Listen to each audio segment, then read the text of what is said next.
مختلف علاقوں میں مختلف لوگوں کی حکومتیں رہی ہیں.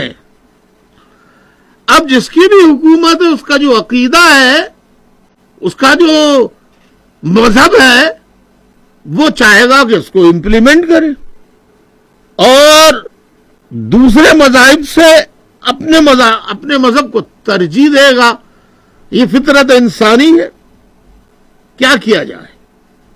جبکہ عقل کو اگر استعمال کیا جائے تو بزرگ اور علماء کہتے ہیں کہ اگر کوئی یہ سوال کرے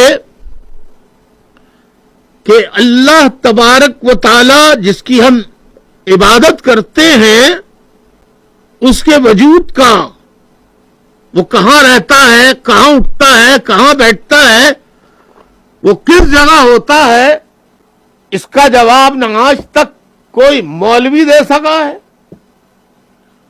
نہ کوئی مذہب دے سکا ہے اور نہ دے سکے گا.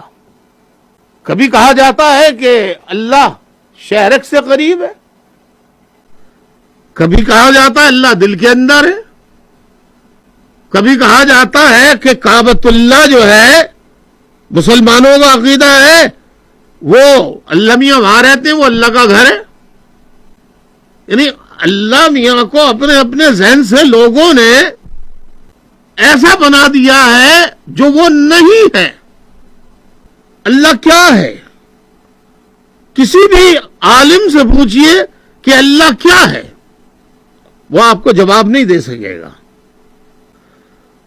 کچھ لوگ یہ کہتے ہیں کہ اللہ ایک نور ہے. ٹھیک ہے، یہ آپ کا خیال ہے، لیکن کیا آپ نور کہہ رہے ہیں تو کیا آپ نے نور کو دیکھا ہے؟ اگر وہ نور ہے تو کس جگہ پر ہے؟ اپنے ذہن سے اللہ تبارک و تعالی کی جو لامحدود وسعت ہے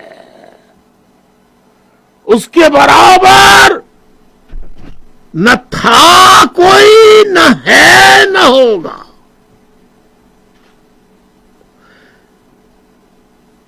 ہم اسے کبھی تخت پہ بٹھا دیتے ہیں 7ویں آسمان پر،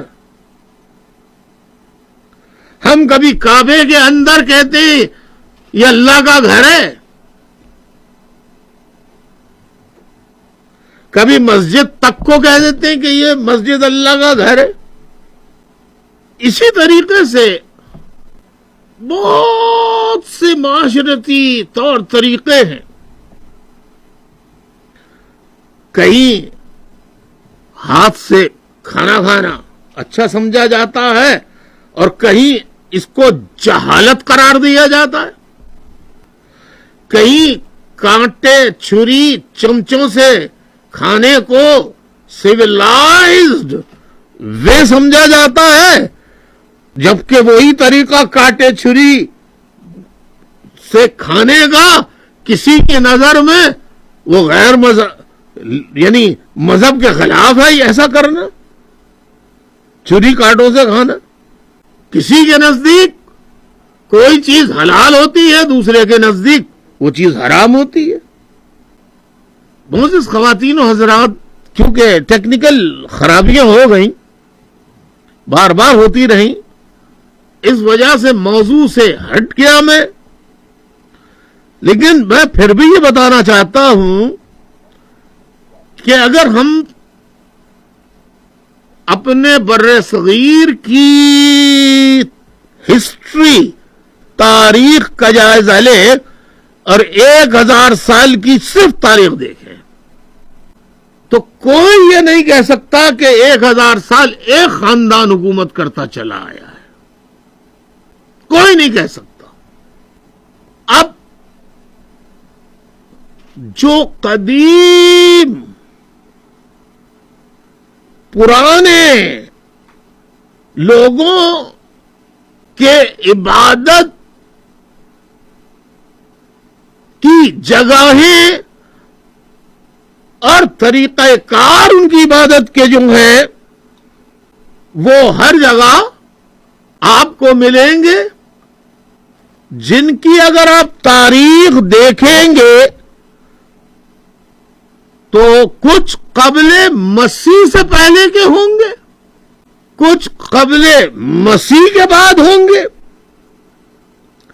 مثال کے طور پہ پیرامڈس کی مثال لے لیجئے۔ بہت سے لوگ پیرامڈس کہتے ہیں۔ پیرامڈس مصر میں جو فرعون ہوا کرتے تھے ان کا عبادت کا طریقہ تھا، وہ اپنے آپ کو خود خدا کلیم کرتے تھے۔ تو جو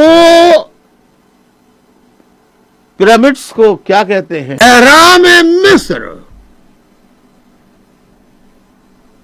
دنیا اس کی تحقیق کرتے کرتے آج تک اس حتمی نتیجے پر نہیں پہنچی ہے کہ ایک صحرا میں جہاں ریت ہی ریت ہو، دور دور کوئی پتھر نہ ہو، لانے لے جانے کے وہ طریقے جو آج موجود ہیں، ٹرالیز ہیں، ٹریلرز ہیں، بڑے بڑے ٹرکس ہیں، بڑے بڑے بڑی بڑی وینس ہیں، کرینے ہیں۔ اس زمانے میں نہ کرین تھی، نہ بسیں تھی، نہ ٹرکس تھے، نہ ٹرالرز تھے۔ تو اتنے بڑے بڑے پتھر جو دور دور جہاں پیرامڈس بنے ہوئے ہیں، اہرام مصر جہاں بنے ہوئے ہیں، وہاں سے میلا میل تک کہیں وہ پتھر موجود نہیں ہے۔ وہ پتھر کہاں سے آئے؟ کون لایا؟ کیسے لایا؟ کیسے ایک کے اوپر ایک رکھ کر؟